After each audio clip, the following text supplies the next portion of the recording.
창세기 45장은 어떻게 보면 성경에서 가장 극적인 장면을 연출하고 있는 장이라고 볼 수 있습니다. 지금까지 자신의 정체를 숨겨온 요셉이 이제 형들 앞에서 자신의 정체를 알리는 장면입니다. 그런데 그동안 요셉의 형들은 요셉의 정체를 알지 못했을 때 요셉의 이름이 애굽 왕이 지어준 이름이 따로 있었습니다. 사브낫 바네아라고 하는 애굽식의 이름을 가지고 총리 역할을 했었잖아요. 형들은 지금까지도 그 애굽 총리의 이름을 가지고 요셉을 생각하고 있었는데 어느 날 그 권세 있는 자가 갑자기 형들의 동생입니다. 나는 요셉입니다. 이렇게 말을 하니까 너무 놀라서 아무런 대답도 할 수 없었습니다. 그러다가 화해의 시간, 용서의 시간, 하나됨의 시간을 이루다 보니 결국 서로 껴안고 서로 통곡하는 그런 모습을 이제 볼 수 있습니다. 여러분, 이것은 단지 어떤 야곱 가문 형제들의 화해 이야기로만 끝날 것은 아닙니다. 성경이 우리에게 두시는 분명한 목적이 있어요. 오늘 요셉이 눈물을 흘리면서 그 형들과 재회하는 그 장면을 볼 때 이것은 결국 주님이 다시 오시는 그날 우리가 주님과 만나는 그 장면을 우리에게 설명하시는 것이고, 또한 그때를 고대하며 살고 있는 우리에게 이 지금의 삶을 어떻게 살아가야 될 것인가에 대해서 하나님께서 분명하게 해주시는 말씀이 있습니다. 오늘 본문에 요셉이 그동안 참았던 감정을 억제하지 못하고 큰 눈물을 흘리는데 저는 이것이 결국 예수님의 눈물이라고 생각이 돼요. 그리고 나중에 또 우리가 주님을 만났을 때 흘려야 될 또 하나의 눈물이라고 생각이 됩니다.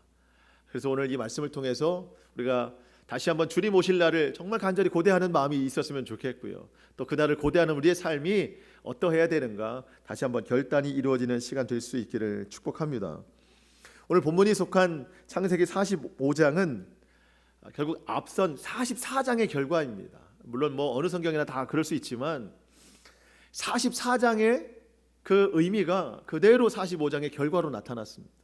여러분, 우리가 지난주에 봤지만 44장에 어떤 내용들이 있었습니까? 간략하게 좀 살펴보면 이제 그 떨어진 곡식을 다시 채우기 위해서 애굽에 두 번째로 내려온 그 요셉의 형들에게 이제 요셉이 곡식도 충분히 담아주고 그들이 가지고 온 곡식 살 돈도 다시 이제 주머니에 넣어서 보냈는데, 막내 베냐민의 그 자루에는 요셉의 그 애굽의 총리가 쓰던 은잔, 점을 칠 때 쓰는 그 은잔을 그 베냐민의 자루에 넣었습니다. 그들을 시험하기 위해서 그렇죠. 은잔을 훔친 사람은 애굽의 종이 되고 나머지는 평안히 가도 좋다라는 이 요셉의 말에 결국 그 형들은 모두 다 옷을 찢고 그 베냐민의 자루에 들어있던 그것을 모두 다 책임지려고 하는 변화된 모습을 볼 수 있었습니다. 그리고 그 가장 대표적인 것이 유다였습니다. 유다는 요셉에게, 사실 그때까지만 해도 애굽의 총리였던 그 사람에게 말하기를 우리 아버지가 베냐민에 대한 사랑이 정말 극진합니다. 이 막내가 돌아가지 않으면 우리 아버지가 죽을 수도 있으니 내가 저 아이를 대신해서 애굽에 남아 종이 될 것이니 저 아이를 보내주십시오 라고 하는 이 말, 여러분, 이 말 하나 때문에 사실 오늘 요셉이 그동안 억누렀던 감정을 억제하지 못하고 큰 울음을 울게 되는 겁니다. 그러면서 더 이상 자신의 정체를 숨길 이유를 찾지 못하는 거예요. 그때 요셉은 자기의 종들, 시종하는 모든 종들을 다 멀리 떠나가게 하고 그 앞에서 큰 소리로 울고 그 형들에게 자기가 요셉인 것을 밝힙니다. 오늘 본문 1절과 2절입니다. 요셉이 시종하는 자들 앞에서 그 정을 억제하지 못하여 소리질러 모든 사람에게 자기에게서 물러가라 하고 그 형제들에게 자기를 알리니 그때에 그와 함께한 다른 사람이 없었더라. 요셉이 큰 소리로 우니 애굽 사람에게 들리며 바로의 궁정에 들리더라. 여러분, 그 요셉이 그동안은 몇 번 울었었는데 다른 방에 가서 몰래 울다가 다시 돌아왔잖아요. 하지만 이번에는 그 형들 앞에서 큰 소리로 울었습니다. 여러분, 이 왜 울었을까요? 이 울음의 의미는 뭔가요? 형들이 변했어요. 자기에게 그렇게 악한 일을 했던 형들이 너무 변한 겁니다. 회개의 모습으로 돌아온 거예요. 그 모습을 보고 굉장히 통곡을 했고, 또 한 가지는 이 모든 일들을 계획하신 하나님의 그 모든 계획이 이제 거의 다 완성되어 가고 있음에 대해서 감격적인 눈물을 흘리고 있는 겁니다. 오늘 저는 이 모습을 보면서 우리가 참 깨닫고자 하는 것들이 몇 가지 있는데, 그 첫 번째는 바로 이 요셉의 눈물이 예수님의 눈물이라는 거예요. 예수님의 마음이라는 겁니다. 요셉의 눈물의 첫 번째는요, 그 형제들의 변화예요. 악한 모습에서 선하게 변화된 것, 그 죄악된 모습에서 모든 것을 회개하고 하나님께로 돌아온 듯한 그 모습을 보고 울었듯이, 여러분, 우리가 주님께 회개하고 돌아올 때 주님은 이러한 기쁨으로 우리를 맞아주신다는 겁니다. 마치 요셉이 그 정을 억제하지 못하고 큰 소리로 우는 것처럼, 여러분, 우리가 온전히 회개하고 주님께 돌아갈 때 주님도 그 기쁨을 억제하지 못하시고 우리를 기쁨으로 맞아주시는 겁니다.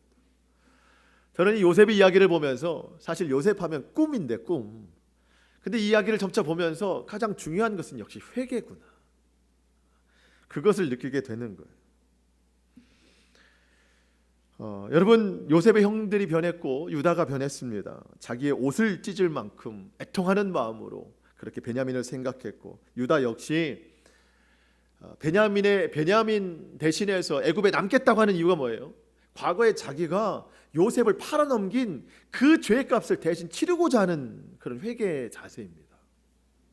온전한 모습이죠. 그런 모습을 볼 때 요셉이 이제야 자기가 요셉인 것을 밝힙니다. 3절에 보니까 요셉이 그 형들에게 이르되 나는 요셉이라. 더 이상 애굽의 총리임을 강조하지 않습니다. 더 이상 그 권세를 내세울 이유가 없어요. 왜? 변했기 때문에. 그 권세는 언제 필요했습니까? 그 형들이 변화되기 위해서는 그 권세가 필요했지만, 이제 완전히 변화된 모습에 있어서는 그 권세가 필요 없어요. 이제는 형제로서 다가가는 거예요. 나는 요셉이라. 내 아버지께서 아직 살아계시나이까. 형들이 그 앞에서 놀라서 대답하지 못하더라. 여러분, 만약에 그 요셉의 형들이 지금도 변화되지 못했다면 아마 요셉은 자기의 신분을 아직도 밝히지 않았을 겁니다. 아직도 애굽의 총리의 권세로 그들을 대하고 있었을 겁니다. 왜? 변화되어야 되니까. 그들이 변화되지 않으면 곧 이스라엘이라는 나라를 세워야 되는데, 그 이스라엘이라는 하나님의 선택한 나라의 백성으로서 온전치 못한 것이기 때문에 여전히 그들 앞에는 애굽의 총리요, 또 하나님께서는 이 모두를 변화시키기 위해서 요셉에게도 또 형들에게도 하나님은 또 다른 시험을 주실 거라고 하는, 우리가 지난 시간에 좀 봤지만 하나님의 시험만 계속됐었을 겁니다. 근데 그 형제들이 변화된 모습을 보고 애굽 총리의 자리를 그 순간 내려놓고 나는 요셉입니다, 사랑으로서 다가가는 것이죠. 여러분, 하나님께서 우리에게 날마다 바라시는 것이 뭘까? 여러분, 회개라는 거예요. 회개. 여러분, 회개할 것이 없는 인생이 어디 있겠습니까? 여러분, 우리가 회개하지 않는 것은 회개할 것이 없기 때문이 아니라 회개해야 되는 마음이 무뎌졌기 때문입니다. 이게 얼마나 무서운 일인지 몰라요. 여러분, 결국 우리가 예수님 믿고 가야 할 곳이 하나님 나라 천국입니다. 이 천국에 누가 가나요? 여러분, 의인이 갑니까? 그렇지 않습니다. 죄인이 가는 거예요. 죄인이 가는 것입니다. 어떤 죄인이 가는가? 회개한 죄인이 가는 곳입니다. 그런데 여러분, 내가 회개를 했다고 해서 내가 의인이 되는 게 아니에요. 나는 회개를 해도 나는 죄인입니다. 그렇지만 내가 회개했을 때 내 대신 십자가에 달려 돌아가신 그 예수님의 공로로 인하여서 우리를 의인처럼 여겨주시는 것뿐이지 나는 여전히 죄인입니다. 성경의 표현으로 빌리자면 우리에게 의롭다 하심을 주신 것뿐이에요. 나는 죄인입니다. 그래서 의롭다 하심을 얻었기 때문에 우리가 하나님 나라에 들어갈 수 있는 겁니다. 여러분, 예수님은 오늘 우리에게 어떤 능력을 원하시지 않아요. 어떤 성공을 원하시지 않아요. 모든 능력은 하나님께 있습니다. 우리가 해야 될 것은 하나님 앞에 진정한 회개예요. 진정한 회개. 예수님은 지금도 이렇게 진정한 회개를 하는 사람을 찾으신다는 겁니다. 예수님은요, 이것을 잃은 양 한 마리로 비유하셨는데, 어떤 사람에게 양 100마리가 있어요. 이 100마리를 데리고 들로 또 산으로 또 물로 가서 좋은 것을 먹이고 해질녘에 다시 우리로 데리고 오는데 한 마리가 비죠. 이 한 마리를 찾기 위해서 밤새 찾아다니는 수고를 아끼지 않았습니다. 결국 찾아낸 그 한 마리를 어깨에 메고, 여러분 이 양이 얼마나 무겁겠어요. 근데 무거움도 몰라요. 얼마나 기쁜지. 어깨에 메고 와서 그 기쁨을 이기지 못해서 동네 사람들을 다 초청해가지고 잔치를 벌입니다. 그러면서 예수님께서 이 결론을 하시는 말씀이 누가복음 15장 7절에 내가 너희에게 이르노니 이와 같이 죄인 한 사람이 회개하면 하늘에서 회개할 것이 없는 의인 99으로 말미암아 기뻐하는 것보다 더하리라. 좀 비유로 설명을 드리자면 예를 들어서 하늘에 지금 아브라함도 있고 노아도 있고 믿음의 위인들 99명이 다 있어서 막 즐겁게 잔치를 하고 있다고 생각해 봐요. 하나님이 그 장면을 보면서 얼마나 기뻐하실까요? 그런데 그들이 기뻐 뛰며 노는 그 잔치의 장면을 하나님이 기뻐하시는 것보다 내가 오늘 이 땅에서 회개하는 모습을 더 기뻐하신다는 거예요. 얼마나 우리를 기다리시는지 몰라요. 진정한 회개. 구약의 스바냐 선지자도 같은 고백을 했습니다. 여러분, 구약의 선지자들이 어떤 것을 보통 선포하나요? 보통 잘된 일을 선포하지 않죠. 잘못된 일들을 선포하는데 이스라엘이 얼마나 우상을 숭배하고 하나님 말씀에 불순종했는지 하나님의 선지자들을 통해서 계속해서 죄를 깨닫고 죄를 회개하고 하나님께로 돌아오라, 모든 선지자들이 그런 선포를 할 때 스바냐 선지자도 똑같은 선포를 했어요. 죄악된 이스라엘에게 하나님이 징계를 내리셔서 어떤 징계의 기간이 딱 끝났을 때 돌아오는 백성들에게 하나님이 이런 식으로 맞아주신다라고 하는 것을 스바냐 선지자가 선포를 했는데, 스바냐 3장 16절 17절 말씀 제가 읽어드립니다. 그날에 사람이 예루살렘에 이르기를 두려워하지 말라, 시온아 내 손을 늘어뜨리지 말라. 자, 그날에, 그러니까 심판과 징계의 날이 끝날 때 회개하고 하나님 앞에 돌아오는 백성에게 하나님께서 두려워하지 말라, 내 손을 늘어뜨리지 말라, 그렇게 힘없이 있지 말아라, 힘을 내라. 그러면서 우리가 잘 아는 말씀이에요. 너의 하나님 여호와가 너희 가운데 계시니 그는 구원을 베푸실 전능자이시라. 그가 너로 말미암아 기쁨을 이기지 못하며 너를 잠잠히 사랑하시며 너로 말미암아 즐거이 부르며 기뻐하시리라 하리라. 회개하고 돌아오는 백성들을 하나님이 맞아주시는데요, 그 하나님이 돌아오는 백성으로 인하여서 기쁨을 이기지 못하시며, 오늘 성경의 표현으로 불리자면 그 정을 억제하지 못하며, 그렇게 하나님이 기쁨으로 회개하는 백성들을 맞아주신다는 겁니다. 여러분, 하나님께 기쁨 되어드리고 싶으시죠? 가장 먼저 할 수 있는 게 뭔가 했더니 회개라는 겁니다. 하나님 이토록 회개하는 자를 기뻐 받으십니다. 그리고 하나님께 최고의 기쁨을 드리고 싶으시죠? 그 역시 회개라는 겁니다. 회개. 하나님은 우리가 회개하고 돌아갈 때 그 정을 억제할 수 없을 정도로 큰 기쁨의 눈물을 흘리실 정도로 우리를 기쁨으로 받아주신다는 겁니다. 물론 하나님은 오늘 이렇게 하나님 앞에 예배드리는 자를 기쁘게 받으시는데, 참 충격적인 것은 예배를 이렇게 드려도 어떤 예배는 받으시고 어떤 예배는 안 받으신다고 말하는데, 어떤 예배는 안 받으실까? 회개하지 않는 자의 예배는 받으시지 않는다는 거예요. 이스라엘 백성들이 그랬습니다. 이스라엘 백성들이 일상에서는 우상을 섬기고 이방 나라와 교류하고 온갖 죄를 다 짓고 하면서도 성전에 와서는 정말 그럴듯한 모습으로 그 일상의 모든 죄악된 모습을 다 감추면서 성전에 와서는 정말 그럴듯한 모습으로 분에 넘치는 제물을 하나님 앞에 올려드리면서 하나님 나의 제물을 받으십시오, 나의 제사를 받으십시오 하면서 형식적인 예배를 올려드렸을 때, 여러분, 사람은 속일 수 있어도 하나님은 속일 수 없는 거예요. 하나님은 그 예배를 받지 않으신다고 말씀하십니다. 아모스 선지자가 기록했어요. 아모스 5장 21절 이하의 말씀. 하나님 이렇게 말씀하셨습니다. 내가 너희 절기들을 미워하여 멸시하며 너희 성회들을 기뻐하지 아니하나니.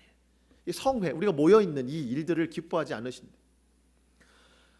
너희가 내게 번제나 소제를 드릴지라도 내가 받지 아니할 것이요 너희의 살찐 희생의 화목제를 내가 돌아보지 아니하리라. 너의 노랫소리를 내 앞에서 그칠지어다. 내 비파 소리도 내가 듣지 아니하리라.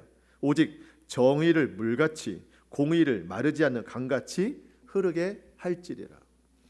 여러분, 오늘 우리가 하나님 앞에 예배를 지금 드리고 있는데 찬송도 했고 악기도 갖추면서 정말 진심 어린 마음으로 찬송을 하고 예배를 좀 드리고 있다 하지만 우리의 마음 가운데 진정한 회개가 없으면 하나님 그걸 받지 않으신다는 거예요.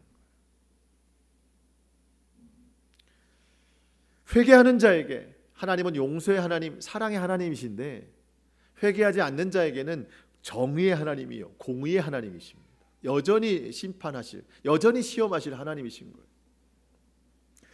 여러분, 이 아모스 선지자의 이 선포가 만약 오늘 우리에게 들려져야 될 말씀이라면 이게 얼마나 안타까운 일이에요. 우리가 오늘도 이렇게 하나님을 예배하는데 하나님이 받지 않으신다고 하면, 여러분, 우리가 진정으로 회개해야 됩니다. 하나님은 진정으로 회개하는 자를 만나 주십니다.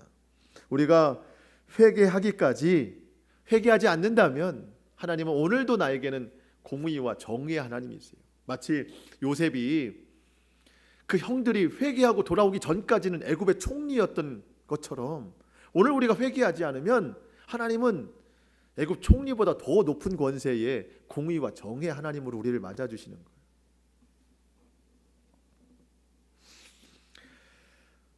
여러분, 참 어려운 때를 살고 있는데요. 여러분, 삶의 문제를 우리가 다른 곳에서 찾지 않고 회개해서 우리 삶의 어떤 문제의 시작을 좀 볼 수 있었으면 좋겠어요. 여러분, 요셉의 형제들이 지금 그 진정으로 회개할 때, 사실 요셉 앞에 고백한 거지만 하나님 앞에 진정으로 회개할 때 여러분 모든 관계가 다 회복이 됐습니다. 아버지와의 관계가 회복이 됐고 형제들끼리와의 관계도 회복됐고 또 요셉과의 관계도 오늘 회복이 되죠. 삶의 문제도 회복이 됩니다. 여러분, 지금 2년 동안 흉년이 있다고, 그리고 앞으로 몇 년 남았어요? 5년 동안 남아있는 이 흉년 동안 가나안 땅이든 애굽 땅이든 온 땅에 다 흉년이 들었는데, 여러분, 삶의 문제를 하나님이 어떻게 해결하시는가? 요셉을 먼저 애굽 땅에 보내셔서 야곱의 가문을 애굽으로 이주시키십니다. 삶의 문제도 해결해 주시는 거예요. 이게 언제 가능했습니까? 하나님 앞에 회개할 때. 그리고 요셉의 형들이 그동안 얼마나 두려웠어요, 마음에. 그랬더니 정말 회개하니까 마음에 평안과 기쁨이 찾아오는 거예요. 여러분, 우리의 삶에 여러 가지 문제들이 있잖아요. 이 모든 문제들의 해결의 근본은 결국 회개라는 겁니다. 회개. 근데 우리가 하나님 앞에 회개하지 않고 다른 것들로 우리가 매여 있고 다른 것들로 우리가 문제 해결을 자꾸 찾으려고 하니까 그걸 찾지 못하게 되는 것이죠. 우리가 하나님 앞에 회개하지 못하고 하나님 앞에 또 여러 가지를 구하고 또 구할 때 하나님은 그거를 바르다라고 말씀하시지 않아요. 먼저는 회개하는 심령이 되라. 그러면 하나님이 모든 것을 회복시키신다는 거예요.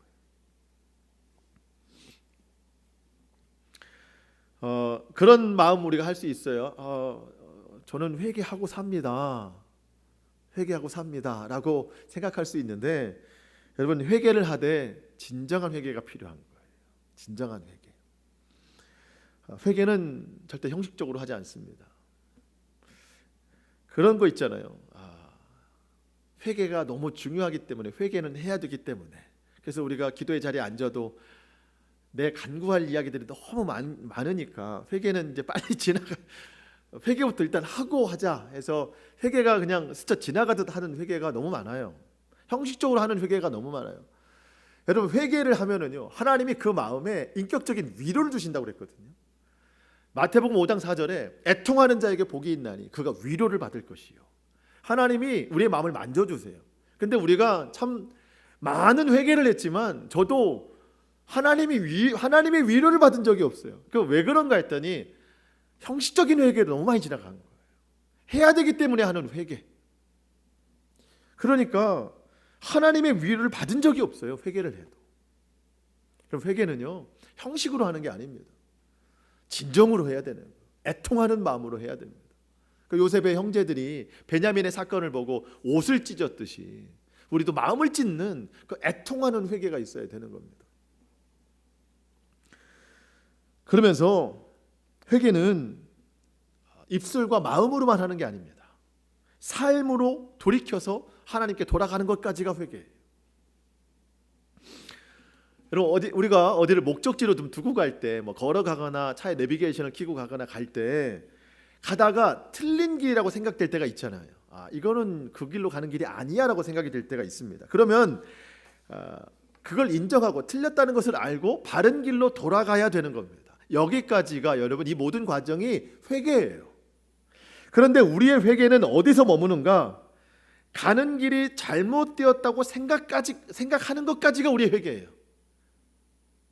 그러면서 그 길을 계속 가는 것이 우리 어리석음의 회개입니다.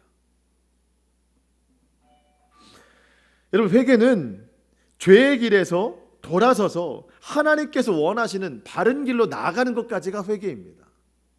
그러니까 우리가 교회에 와서 성전에서 하나님 잘못했습니다, 지난 한 주간의 삶을 잘못했습니다, 정말 애통하는 마음으로 잘못했습니다 하고 하는 것까지가 회개가 아니라, 그렇게 회개를 했으면 또 한 주간 살아갈 때 똑같은 죄의 자리에 놓여 있을 때 그 말씀을 기억하고 회개했던 입술과 그 마음을 기억하고 그 죄의 자리에서 돌이켜서 하나님이 원하시는 길로 나아가는 것까지가 회개의 완성이라는 거예요. 여러분, 지난 한 주간 동안 사시면서 저도 물론 그렇지만 죄라고 느껴지는 것들이 분명히 있죠. 이건 내가 정말 죄를 지었어, 하나님 앞에 악한 죄를 지었어, 이건 정말 하나님이 원하시는 일들이 아니었는데 내 뜻대로 불순종했어, 말씀 따라 살지 못했어, 너무 추악한 죄를 지어서 하는 죄들이 참 많이 있습니다. 여러분, 오늘 그것을 우리가 하나님 앞에 나와서 아마 입술로 회개를 했을 겁니다. 물론 그것이 형식적인 회개였다면 애통하는 마음으로 회개하는 것으로 변화되어야 되고, 그렇게 애통하는 마음으로 하나님 앞에 입술로 회개가 되었다면 또 한 주간 살면서 그 죄를 마주하는 상황에 있을 때, 여러분, 오늘 우리가 했던 회개의 기도를 기억하고 그 마주하는 그 죄의 상황에 대해서 다시 넘어가지 않고 말씀으로 그 상황을 이겨내고 적극적으로 이겨내는 그런 태도가 분명히 있어야 된다는 겁니다. 거기까지가 오늘 입술로 회개한 죄에 대한 진짜 회개예요. 그래서 성전에 와서 입술로만 하는 회개, 그거는 회개의 전부가 아닙니다. 회개의 시작일 뿐이에요. 그래서 그 시작된 회개를 통해서 삶에서 행동으로 회개의 결과를 이뤄내는 저와 여러분 될 수 있기를 축복합니다. 하나님이 이러한 진정한 회개가 우리 가운데 있을 때 하나님 그 정을 억제하지 못하시고 우리를 기쁨으로 맞아주신다는 겁니다. 믿으십니까? 삶의 문제는 다른 데 있는 게 아니에요. 여러분, 한번 실천해 보십시오. 저도 한번 분명하게 실천해 보려고 해요. 진정한 회개를 해보는 한 주간의 삶. 그러면 하나님께서 얼마나 우리의 삶을 충만히 채우시는지, 선하게 이끄시는지를 저와 여러분이 좀 목격하고, 그래서 우리가 또 한 주간 지나고 만났을 때 그때 삶의 고백이 서로에게 좀 연락이 되고 그렇게 좀 나누는 고백이 좀 있었으면 좋겠습니다. 하나님께서 분명하게 이루어 주실 줄 믿습니다. 요셉이 큰 소리로 울었는데 또 한 가지 이유가 있다면, 지금까지 모질고 힘든 세월을 다 참아냈는데 그가 꾼 꿈이 자기의 꿈이 아니고 하나님의 꿈이었다는 것을 이게 이제 알게 되었었죠. 그러면서 그 하나님의 꿈이 거의 완성이 되었구나, 이제는 하나님의 꿈이 거의 다 되었구나라고 하는 것이 마음에 벅차오르는 감동이 되어서 요셉이 큰 울음을 울 수밖에 없었습니다. 저는 이것이 또한 예수님의 마음이라고 생각이 돼요. 여러분, 요셉이 형들에게 이제 나는 요셉이라 아버지께서 아직 살아계시나이까 이렇게 말을 해요. 얼마나 그 요셉의 형들이 놀랬겠습니까? 네. 그러면서 요셉이 형들에게 말합니다. 4절 보니까 내게로 가까이 오소서. 그러면서 나는 당신들이 먼저 애굽에 판 당신들의 동생 요셉입니다. 여러분, 굉장히 두려움 가운데 있어요. 지금 그 요셉의 형들이 요셉에게 지은 죄가 이 보통이 아니잖아요. 정말 사람이라면 그럴 수 없을 정도로 심각한 죄를 지었습니다. 먼저는 이 요셉을요 구덩이에 집어 던져 넣었어요. 혼자 나올 수 없는. 여러분, 그 어린 요셉이 구덩이에 던져지면서 얼마나 절규를 했겠어요. 얼마나 탄성을 질렀겠습니까? 살려달라고. 그런데 형들은 모른 척했습니다. 그러다가 유다의 의견을 통해서 지나가는 상인에게 그냥 팔아 넘기자 해가지고 건져내서 애굽으로 가는 상인에게 팔아 넘겼습니다. 그러면서 지금까지 혼자 지내온 세월인 것이죠. 여러분, 그렇게 했던 것에 대한 두려움을 지금 요셉의 형들이 갖고 있는 거예요. 그런데 그 당사자인 요셉, 애굽의 총리로 알고 있었던 요셉이 바로 그 사람이 지금 요셉이다라고 하는 사실이 밝혀지는 순간 얼마나 두려웠겠어요. 내가 그 요셉이다. 당신들이 팔아넘긴. 근데 그때 요셉이 참 놀라운 고백을 합니다. 여러분 5절 말씀인데요. 당신들이 나를 이곳에 팔았다고 해서 근심하지 마소서. 한탄하지 마소서. 하나님이 생명을 구원하시려고 나를 당신들보다 먼저 보내셨나이다. 여러분, 이 죄인이 들을 수 있는 말 중에 가장 은혜의 말 아니겠습니까? 이게 지금 뭐 당장이라도 애굽의 어떤 총리의 권세를 가지고 죽일 수도 있는 상황인데 근심하지 마소서, 한탄하지 마소서. 하나님이 나를 그저 당신들보다 먼저 보냈을 뿐입니다. 여러분, 우리의 죄가 얼마나 큰지 스스로 아는 사람은 이 고백이 얼마나 큰 은혜인가를 알아요. 여러분, 애굽의 총리된 자를 통해서 이런 말을 들을 수 있는 것도 참 은혜인데 십자가에 달리신 예수님께서 그 모든 고통을 감당하시면서 우리에게 이 말씀을 하신다고 하면 이게 얼마나 큰 은혜이겠어요.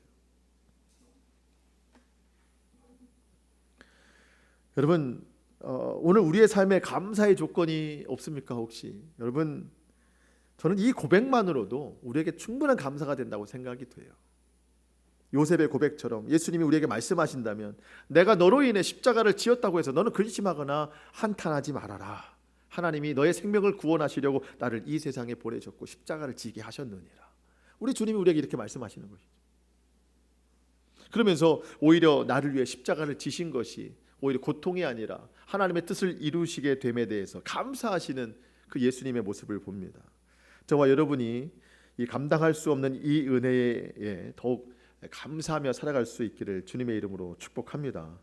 이제 야곱 가문을 향한 하나님의 구원은 성경에 보니까 그냥 구원이 아니고요. 앞에 한 글자가 더 붙었어요. 큰 구원. 여러분, 이게 하나님의 마음이에요. 저와 여러분의 가정 가운데 하나님이 일하실 때 하나님 그냥 일하시지 않고요. 큰 일을 행하십니다. 하나님의 큰 구원의 계획 속에는요. 이 요셉의 형제들의 회개만 들어있는 게 아니고 영적인 회복만 들어있는 것이 아니고요. 삶의 회복도 들어있고 모든 것을 다 회복시키시는 하나님의 큰 계획이 있는 거예요. 성경이 우리에게 말하는 게 뭡니까? 그 큰 구원의 계획이 우리 가운데 있다는 것이죠. 근데 우리는 믿음이 연약해서 하나님의 그 큰 계획을 다 제한시켜요. 할 수 없다고 생각하는 것이죠. 여러분, 지금 이제 흉년이 2년 지났어요. 앞으로 5년 동안 더 흉년이 되어야 됩니다. 그때는 뭐 밭갈이도 못하고 추수도 못하는 아주 극심한 흉년입니다. 모든 사람이 거의 굶어 죽게 되는 이 상황에서 하나님께서 이 일을 이루시기 위해서 요셉을 먼저 보내셨다. 7절에 보니까 하나님이 이 큰 구원으로 당신들의 생명을 보존하고 당장 오늘 먹을 것을 여러분에게 허락하시고 당신들의 후손을 세상에 두시려고 나를 당신들보다 먼저 보내셨나니. 여러분, 여기서 중요한 것이 당신들의 후손을 세상에 두시려고 하는 말이거든요. 그 형제들의 생명은 이제 당장 저장된 그 음식을 통해서 보존하십니다. 이제 앞으로 후손들은 어떻게 살리실 것인가? 그 후손들을 세상에 두시려고. 이 세상에 두시려고 할 때 이 두다라는 말이요, 남다, 남겨두다 그런 뜻이거든요. 이제 앞으로 진행이 되겠지만 이제 야곱의 가문이 모두 70명인데 이 70명이 애굽으로 이주를 합니다. 이주를 해서 그동안 하나님께서 아브라함에게 약속하신 하늘의 별과 같이 바다의 모래와 같이 너의 자손을 번성케 하리라 했던 것이 이제 70명 된 거예요.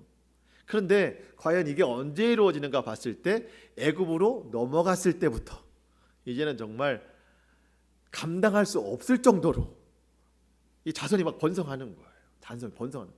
쌍둥이를 낳는 것이 이게 다가 아니고 막 몇 쌍둥이를 한 번에 낳고 막 나이에 상관없이 아이를 낳고 막 이래가지고 한순간에 하늘의 별과 같이 바다의 모래와 같이 막 인원이 불어나기 시작하는 거예요. 그래서 어느 정도인가 하면 애굽 땅에 애굽 사람보다 이스라엘 사람이 더 많아지는 것이죠. 그때 요셉을 알고 있는 왕이 그때까지 통치했으면 괜찮은데 요셉을 알지 못하는 왕이 애굽의 왕이 돼가지고 두려운 나머지 이스라엘 백성들을 이제 학대를 하기 시작하는 거예요. 쉽게 말하면 죽을 지경에 이른 겁니다. 그때 오늘 이 요셉의 고백이 이루어지는데 당신들의 후손을 세상에 두시려고. 여기서 말하는 이 세상은 애굽을 뜻하거든요. 두시려고. 무슨 뜻이요? 남겨두시려고. 그러니까 그 고통 중에 있는 이스라엘 백성들을 하나님이 애굽 가운데에서도 남겨두신다, 살려두신다는 뜻입니다. 아무리 학대를 받고 고통을 받아도 하나님의 백성이기 때문에 그들을 살려주셔서 다시 애굽을 탈출해서 약속의 땅 가나안으로 들어오게 하신다는 겁니다. 여러분, 이것이 우리에게 의미하는 바가 뭐겠어요? 우리가 살아가는 이 세상이 애굽 아닙니까? 애굽과 같은 그런 세상인데 하나님께서 우리를 세상에 두시려고, 남겨두시려고, 살려두셔서 이 고통 중에도 하나님은 반드시 우리를 남겨두시고 살려주실 줄 믿습니다. 어려움 중에도 하나님의 약속이 이루어지기 때문에 반드시 모든 것을 이겨나가게 하신다는 겁니다. 여러분, 우리에게 고난이 있지만 믿음이 있는 자는요 절대 고난에 넘어지지 않습니다. 절대 무너지지 않습니다. 믿음으로 이 고난을 세워나가서 반드시 이기게 되는 거예요. 환난 중에 하나님이 주시는 소망이 있어요. 고통 중에 주님을 만날 수 있는 믿음이 더 견고해지는 겁니다. 우리는 고난 중에 더 강해집니다. 하나님을 만나기 때문에. 여러분, 그 가나안 땅에 있는 야곱의 가정이요 당장 거기서 살면 거의 양식이 없어서 죽을 지경인데 애굽으로 이주시켜서 그들의 육의 양식을 먹이시고 또 그의 후손들을 세상에 두신 것처럼 우리 역시 육의 삶뿐만 아니라 영적인 삶에서도 반드시 이겨낼 수 있도록 하나님이 능력 주신다는 겁니다. 여러분, 이렇게 우리의 모든 삶, 영과 육의 삶이 다 하나님께 속해 있어요. 어느 한 부분만 구원하신 게 아니고요, 하나님은 우리를 향하신 구원은 큰 구원의 계획입니다. 우리가 다 알 수도 없는, 상상할 수 없고 말할 수 없는 놀라운 계획이 우리 가운데 있다는 거예요. 지금은 알 수 없으나 말씀에 순종하다 보면 하나하나 우리는 깨닫게 될 것입니다. 우리의 삶이 당장 내일 어떤 일이 일어날지 모르는, 눈에 보이는 일도 없고 손에 잡히는 일도 없어요.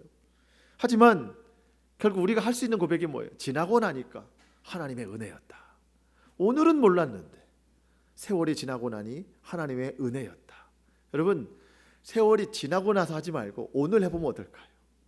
오늘 하나님의 은혜로 살아갑니다. 이 일도 분명 하나님의 큰 구원의 계획 안에 들어가 있는 줄 믿습니다.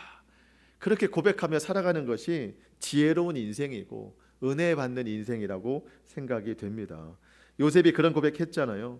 8절 상반절에 그런즉 나를 이리로 보낸 것은 당신들이 아니요 하나님이시라. 그때는 형들이 보낸 줄 알았는데 지나고 나니 하나님이 보내셨습니다. 오늘 우리가 겪고 있는 이 모든 어려움들이 세상에서 온 줄 알고 다른 사람에게서 온 줄 알았더니 지나고 보니 하나님이 주신 거더라. 하나님이 나를 견고하게 하시려고, 하나님이 나에게 기도하게 하시려고, 하나님이 오늘 나에게 진정한 회개하게 하시려고 하나님이 하신 것이다. 여러분, 오늘 우리가 겪고 있는 모든 고난과 환난 하나님이 주신 것이라고 믿고, 참 믿긴 힘들죠. 하지만 믿어야 됩니다. 그렇게 믿으면 또 하나님께서 감당치 못할 시험은 주시지 않는다고 그랬어요. 그 고난과 시험을 통과하기 위해서 우리가 힘써 기도하고 말씀에 순종하는 삶 살 수 있기를 축복합니다. 하나님의 인도하심만 믿고 따라가면 다윗의 고백처럼 우리의 삶에 부족함이 없으리로다. 우리는 그런 고백할 수 있는 것입니다. 그러면서 결론으로 드리고 싶은 말씀이 이건데요.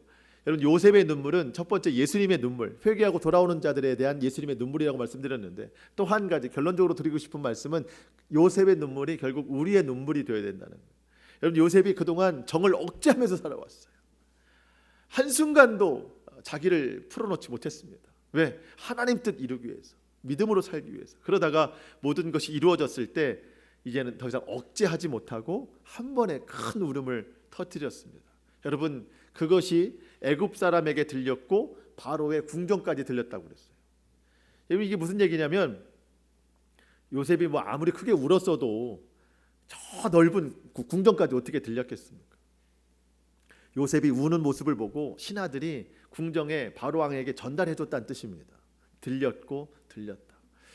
여러분, 결국 믿음의 사람들이 주님을 다시 만나는 그 순간 우리의 울음소리가 세상에까지 분명하게 들리는데, 여러분, 이 세상에 감당치 못할 그 기쁨의 울음이 들려진다는 거예요. 세상은 울 수가 없어요. 세상은 감당할 수가 없어요.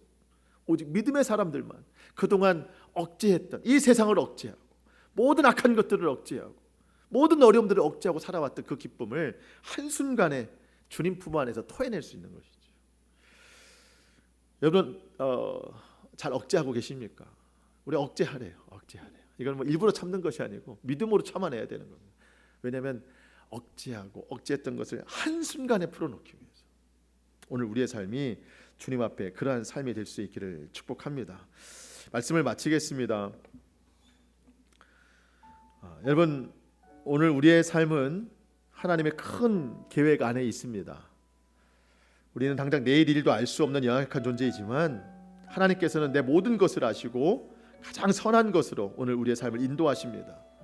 오늘 우리 마음에 있는 염려와 근심, 걱정, 삶에 대한 두려움과 불순종, 불신앙 정말 많죠. 다 내려놓고 무엇보다 진심으로 회개해야 됩니다. 회개가 아무것도 아닌 것처럼 여겨지지만 회개가 시작이에요. 진정으로 회개해야 됩니다. 삶으로 돌이키는 회개가 있으면 반드시 하나님께서 역사하십니다. 죄의 줄을 끊어내야 됩니다. 그러면서 하나님 앞에 온유와 겸손과 충성의 열매를 맺어서 정말 그날에 주님 품 안에서 우리의 정을 억제할 수 없을 만큼 큰 기쁨의 울음을 주님께 올려드리는 저와 여러분의 믿음의 삶이 될 수 있기를 주님의 이름으로 축복합니다. 아멘. 기도하겠습니다.